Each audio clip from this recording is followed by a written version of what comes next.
Hello and welcome to Let's Get Literary with Jessica Stevens. Tonight's scented candle is called Pretty Plum, and it smells like sweet fruit and like a warm cobbler or a pie. It's delightful. Today we are going to discuss one of my most favorite books in the world, The Hunger Games. And this book, ladies and gentlemen, this book, if you have not yet had the pleasure to read it, I would highly recommend. It is extremely well written. It is so exciting. It's a page turner to be sure. Imagine being a 12-year-old girl and you're going in fighting to the death with an 18-year-old quarterback. And he's going to kill you. And you're going to run around the woods trying to fight for your life. All the way in District 12, where our story takes place. A girl named Katniss Everdeen and her little sister live alone with their mom, but she knows that they're going to have the reaping, which is when they pull the names out of the jar and decide who's going to compete in the Hunger Games. By the way, stay tuned for the end of the video. I will have a spoiler alert warning if you want to talk about spoilers, if you've already read the book and you want to discuss the juicy details. Without further ado, I would like to read us the excerpt from The Reaping. Let's get lit. Just as the town clock strikes 2, the mayor steps up to the podium and begins to read. It's the same story every year. He tells the history of Panem, the country that rose up out of the ashes of a place that was once called North America. He lists the disasters, the droughts, the storms, the fires, the encroaching seas that swallowed up so much of the land, the brutal war for what little sustenance remained.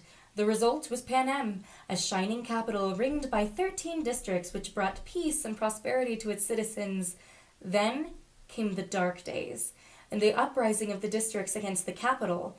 12 were defeated, the 13th obliterated. The Treaty of Treason gave us the new laws to guarantee peace, and, as our yearly reminder that the dark days must never be repeated, it gave us the Hunger Games.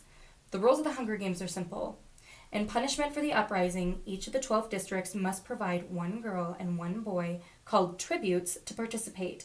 The 24 tributes will be imprisoned in a vast outdoor arena that could hold anything from a burning desert to a frozen wasteland. Over a period of several weeks, the competitors must fight to the death. The last tribute standing wins.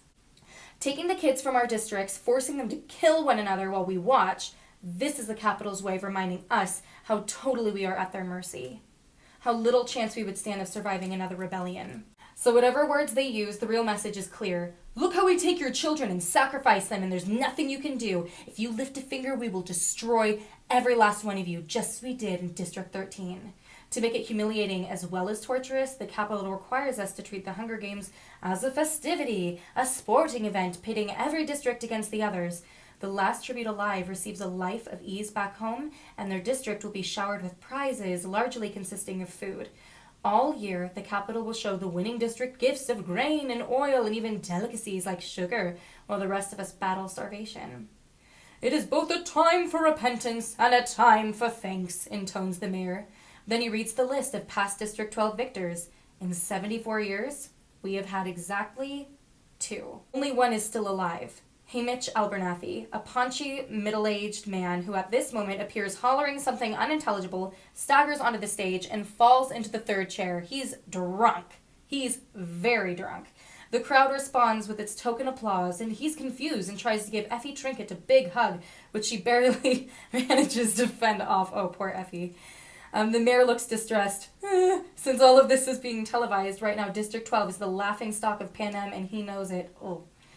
He quickly tries to pull the attention back to the reaping by introducing Effie Trinket! Bright and bubbly as ever, Effie Trinket trots to the podium and gives her signature, Happy Hunger Games, and may the odds be ever in your favor. Her pink hair must be a wig because her curls have shifted slightly off-center since her encounter with Haymitch. She goes on a bit about what an honor it is to be there, although everyone knows she's just aching to get bumped up to a better district where they have proper victors, not drunks who molest you in front of the entire nation. It's time for the drawing, Effie Trinket says, as she always does, Ladies first, and crosses to the glass ball with the girls' names. She reaches in, digs her hand deep into the ball, and pulls out a slip of paper. The crowd draws in a collective breath, and you can hear a pin drop, and I'm feeling nauseous and so desperately hoping that it's not me, that it's not me, that it's not me. Who do you guys think it is? I mean, obviously, the book is about Katniss, So when I'm first reading this, I'm like, oh my word, Katniss, the main character of the book, she's obviously going into the Hunger Games, because otherwise what would the book be about? Effie Trinket crosses back to the podium, smooths the slip of paper, and reads out the name in a clear voice. And it's not me. It's Primrose Everdeen. It blew my mind, heart-wrenched, mind blown, because it was talking about like how they were all alone, how they only had each other, the only person that she ever cares about in the world is her freaking sister. And then Primrose gets chosen to be the tribute. So she has to volunteer as tribute for her sister, which makes it all the more passionate, all the more exciting, and all the more intense. Thank you so much for watching. If you think that this book sounds interesting and you love dystopian or this really hooked you, please go out and get this book from your local library. Go and read it right now. Turn off this video right now because the spoilers are about to begin. Please don't spoil it for yourself. Please go read it for yourself. I swear you won't be sorry. Spoiler alert, we're about to get into the juicy details. Okay, thank you for watching this far. Holy cow, you guys. Okay, so if you've read this book, you probably love it as much as I do. The whole entire experience that she has with her designer and how sweet he is. And then the part when she's getting ready, the part when they make her dress. Oh my goodness. Everything that Effie Trinket is doing is making you laugh out loud. You can see that there are definitely good people in the Capitol, and that there are definitely the bad people that have malintent, and then the people that are just total sheeple, like, for lack of a better word, people that have no idea what's going on, and they don't realize that, like, people's children are being slaughtered. Oh my gosh, can we just talk about the cornucopia scene, the bloodbath in Rue? Moment of silence for Rue.